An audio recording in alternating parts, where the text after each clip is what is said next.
Michael J., representing the League of Women Voters of Bellingham and Whatcom County. Founded nationally in 1920 and locally in 1956, the League is a nonpartisan organization with more than 700 affiliates in all 50 states. Our goals are to encourage informed and active participation in government, increase an understanding of major public policy issues, and influence public policy through education and advocacy. The League never endorses candidates or political parties. Membership is open to all people aged 16 and older of any gender, and we invite you to join. Tonight's forum is being recorded, and the recordings will be available on our website, lwvbellinghamwhatcom.org, also at the City of Bellingham YouTube channel and on BTV Bellingham. No portions of this forum may be rebroadcast in part or in full without the written consent of the League of Women Voters of Bellingham, Whatcom County. Questions for this forum have been prepared in advance by the League with input from the public. Those attending live may submit a question using the Q&A button at the bottom of your screen, and we will ask as many questions as time permits. Tonight, we're hosting candidates Christina Michelle Martins and Russ Whidbee, who are running for the at-large position on the Bellingham City Council. The 7-member council is the legislative body for the city responsible for setting public policies, adopting long-range plans, approving the budget and taxes, and passing laws. Council members are engaged in the community and responsive to constituent concerns. The at-large position has a 2-year term. So here are the rules for this forum. Each candidate may make a 2-minute opening statement and a 1-minute closing statement. Those will be made in alphabetical order, with candidate Martins going first, and then for both the opening and the closing statements. Each candidate will be asked the same questions, and you'll have up to 90 seconds to answer. I will alternate who goes first each time. You also have a challenge card, or at least a facsimile of a challenge card that you're using, which you can only use once during this forum to challenge your opponent's response. Just raise your card. You'll then have 30 seconds to present your challenge, and your opponent has 30 seconds to respond. Remember, you can only use this once during this forum. To help track your time, when you begin to speak, the timer screen will start counting. And then yellow will when only 15 seconds remain. The screen will then turn red when your time is up. If you continue to speak, we may cut your microphone and embarrass you. So do stop on time. Any questions regarding the rules? No. Okay. At this point, we do not yet have candidate Martins with us, I believe. And so candidate Whidbee, I'm just going to turn to you for your opening statement. Should candidate Martins join us, I will have her jump in at that point, and so we can keep ourselves on track. So candidate Whidbee, go ahead and start with your opening statement. Thank you, Michael, and thanks to the League of Women Voters. My name is Russ Whidbee, and I'm running for Bellingham City Council at large. I chose to run because now is the time for me to take my 40 years of experience and dedication to Bellingham to the next level. I've dedicated years of assisting individuals in our community who are marginalized. I've served with Salt on the Street, the Whatcom Human Rights Task Force, and the Racial Justice Coalition. I've worked on environmental issues, like helping to start the first curbside recycling in Washington State while I was at Western Washington University, and to help formulate birchwood food desert fighters.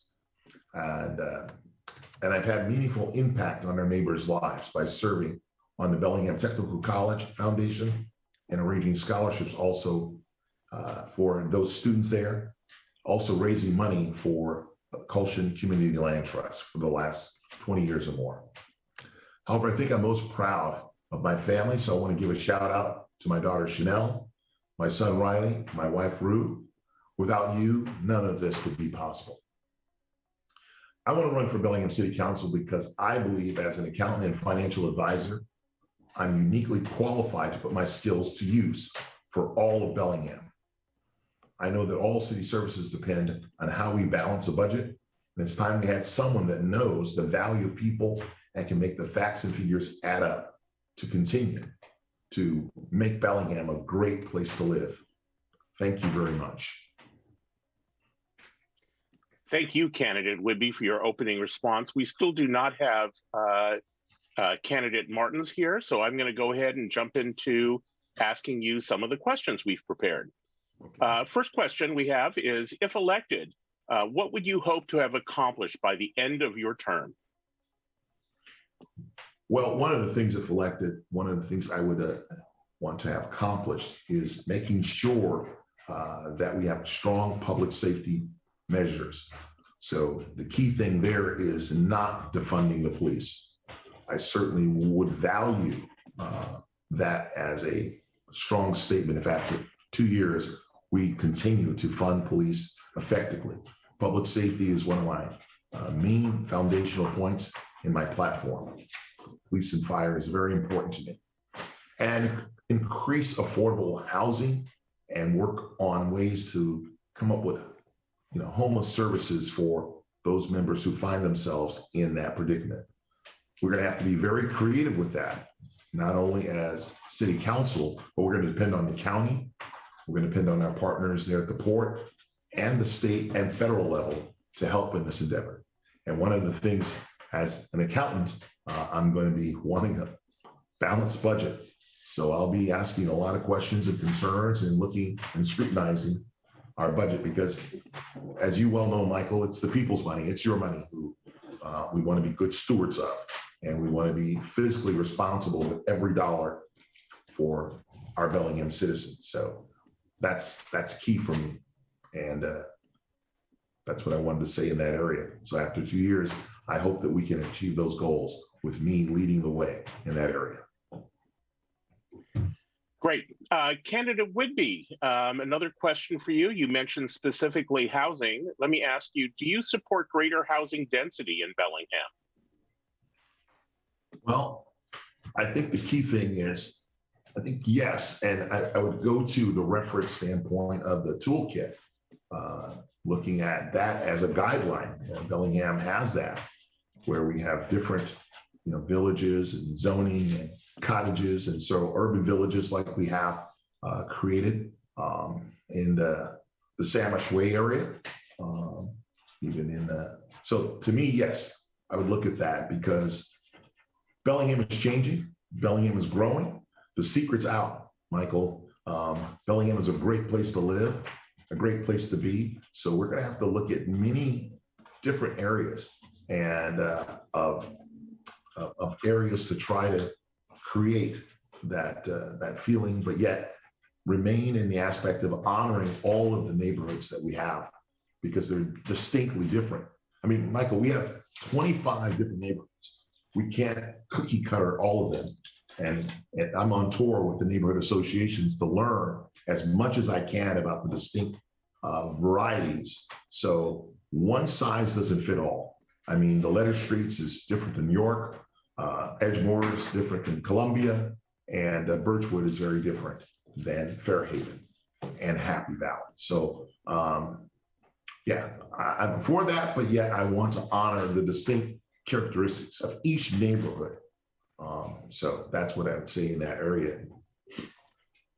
Great. The next question for you, Candidate Whidbee, is on what issues facing the city do you believe compromise is needed?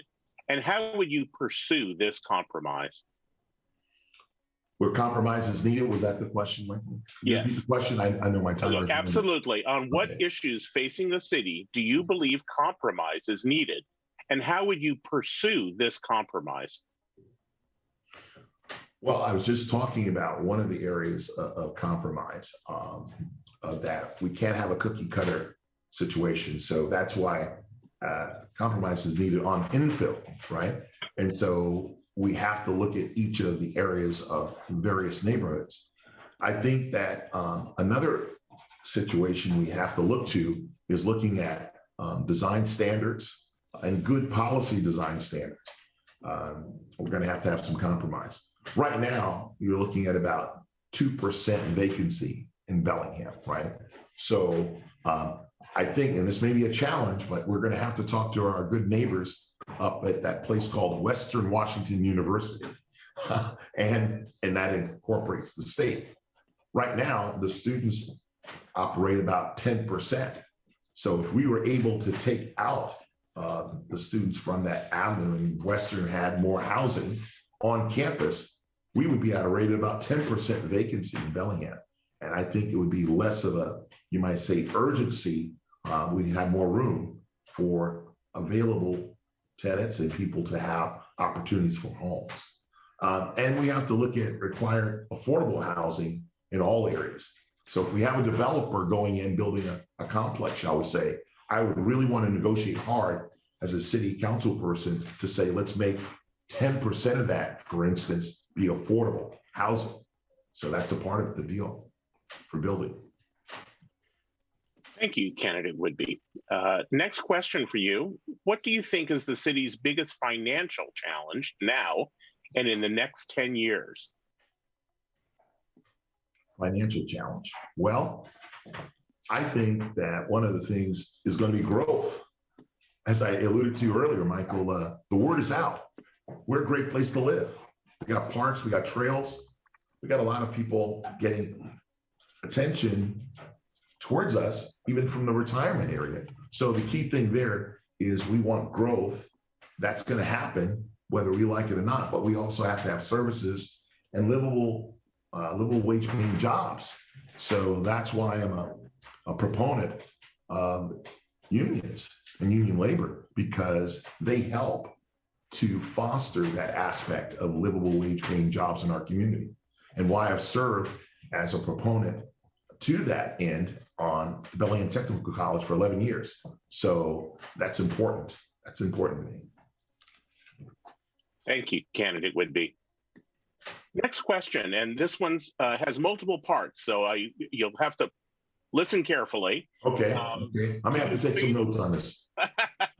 Just going to give you a heads up. Okay. Favor rezoning some areas of the city currently restricted to single-family homes to allow multifamily homes? And if so, do you think this can be done while largely preserving neighborhood character? Why or why not? Oof, Michael, you're swinging for the fences tonight, aren't you? Well, you know. Well, that's a tough one. That's a tough one for me. But I think the key thing is, once again, looking at that infill toolkit, it's kind of the model we have for the next, you might say, 5, 10, 15, 20 years out, how we want to handle that. I think the other thing I would say is single families to multifamilies. And I've said this before, we're having to look at that. But one of the areas might be to help us in that endeavor is ADUs, right? Accessible dwelling units, to help kind of alleviate some of that. That's one of the things I'm looking at, because the key thing is I'm having to be the caretaker for my 85-year-old mother down in Kent, Washington. And it certainly would relieve me to have an ADU. I live in Birchwood, so the lots are a lot bigger. And so to me, it would alleviate driving there to make sure she's okay. Having an ADU there, maybe 800 square feet or 1,200 square feet, knowing she's near and I can take care of her and that she's in good hands with me nearby. So still be owner occupied, but certainly just having her nearby, near me, and saving on the miles would be something that would kind of give me comfort. Thank you. Thank you, candidate Whidbee. The next question is one of the council's top priorities, as identified on the city website, is healthy, affordable food access. What do you think is the council's most effective initiative with regards to this priority? Well, this is a couple, and they're really passionate to me, Michael, in the aspect, as I indicated and alluded to, I live in Birchwood. And I don't know if you've been around a while, but there used to be a store there called Albertsons. Mm-hmm. When Albertsons left, they had on their lease not to have another, shall we say, a grocery store of 5,000 square foot or more.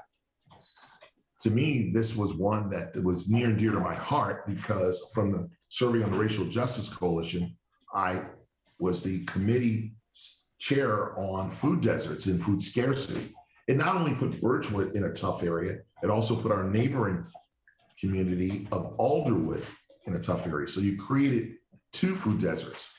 So I was happy to chair that subcommittee. And out of that came a leader from that named Tina McKim, who takes the charge doing Birchwood Food Desert Fighters. So I would love to work also with urban farms because we need more than just Joe's Gardens. No disrespect to Joe's Gardens, love it.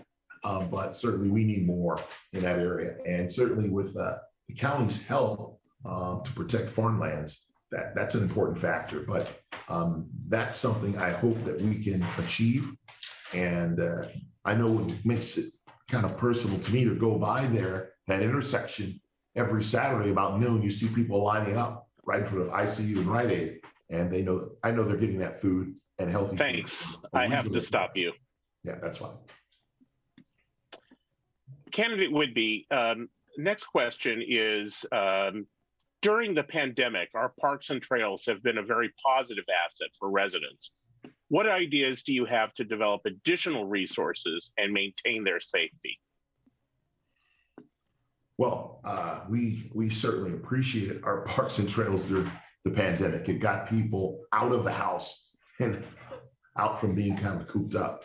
So I think that's important. I think also I'm appreciative of the aspect of more parks and trails. I like what we've done out at Cordata because that area is a growing area and with very few parks there. So that was a huge win for us.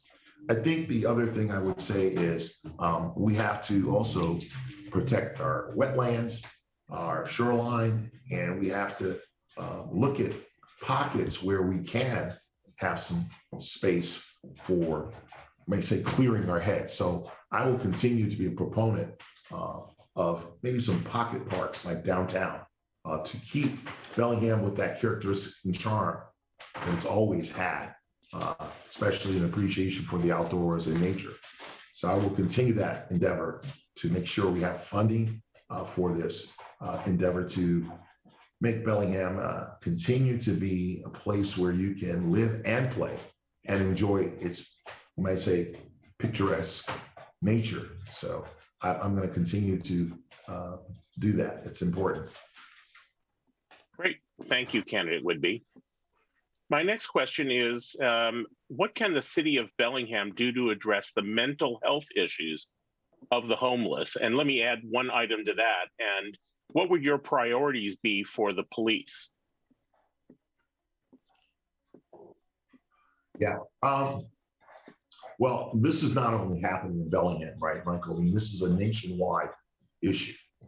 So that's a two-part question. So let me try to handle the first one first. I think the city council of Bellingham is going in the right direction with unarmed response teams where you have mental health professionals, social workers, medical personnel. I like that. And I like the fact that the 9/11 dispatch team is going to be able to hopefully triage those calls. But still, I want to be an advocate for state help to find more beds and facilities for individuals who find themselves here. I also want to say that we still need our police and fire department, police especially, because folks on the unarmed team will feel somewhat inhibited or not go in at all on some of these calls. So we still need our police, maybe not as the primary, but we need them nearby, just in case, Michael, things go sideways.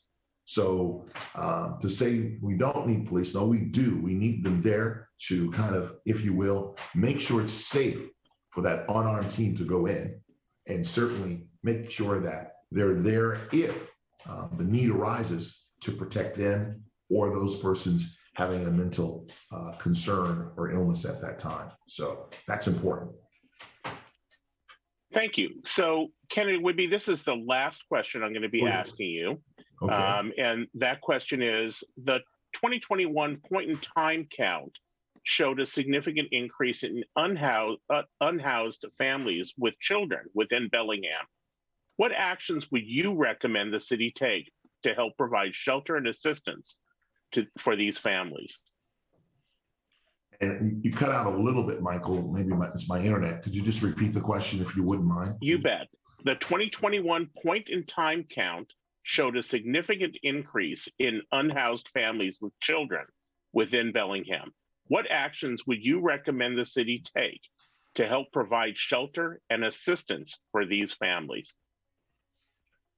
Well, this is once again a big problem. It's not happening only in Bellingham.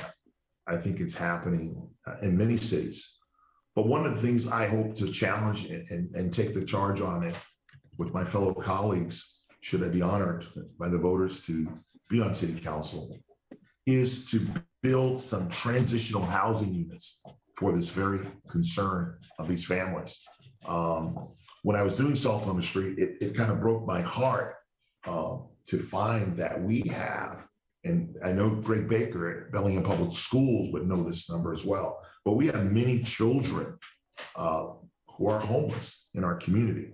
And we've got to take the initiative to be leaders in this area of finding transitional housing for them.